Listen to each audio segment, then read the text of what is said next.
Merci, Monsieur le Président, Monsieur le Ministre, Mesdames et Messieurs les rapporteurs, mes chers collègues.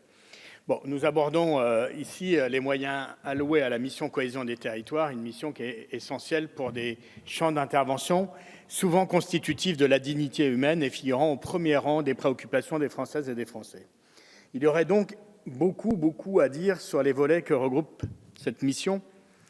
Mais le temps est compté, alors je vais me tenir à 3 aspects.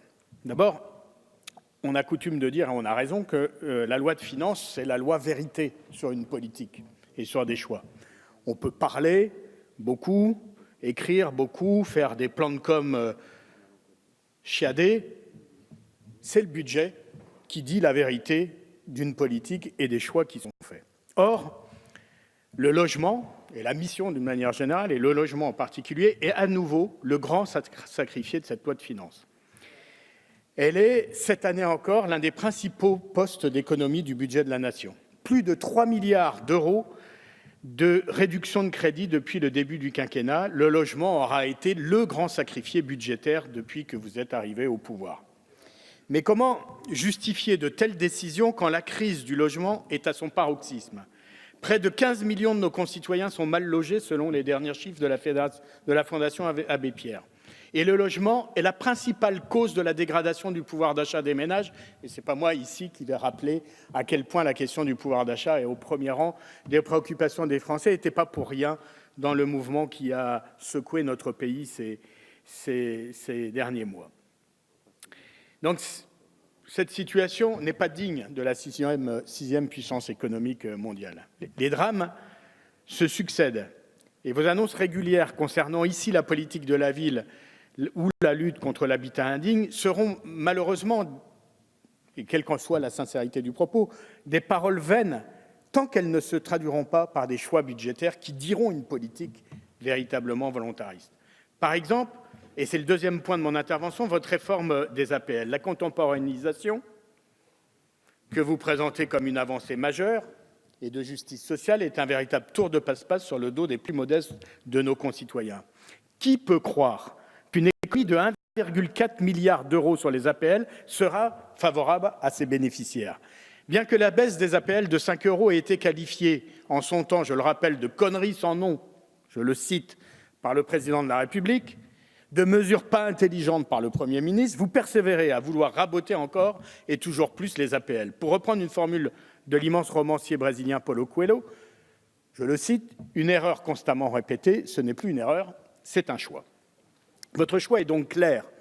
Vous vous attaquez au pouvoir d'achat des ménages modestes pour financer, entre autres, la suppression de la taxe d'habitation ou la baisse des impôts sur le revenu que ces mêmes bénéficiaires d'APL, souvent, ne payaient pas. C'est quand même une drôle de façon de concevoir la solidarité nationale.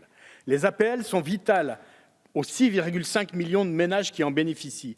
Elles sont la condition pour se loger dignement, de véritables amortisseurs à l'augmentation des loyers et du coût de la vie. Elles sont un outil de lutte contre la pauvreté qui, vous le savez, et ça nous a été rappelé ces derniers jours, ne cesse d'augmenter dans notre pays. Alors, vous nous direz que votre réforme permettra de répondre aux accidents de la vie, mais vous le savez mieux que quiconque, les événements imprévus sont déjà pris en compte dans le système actuel.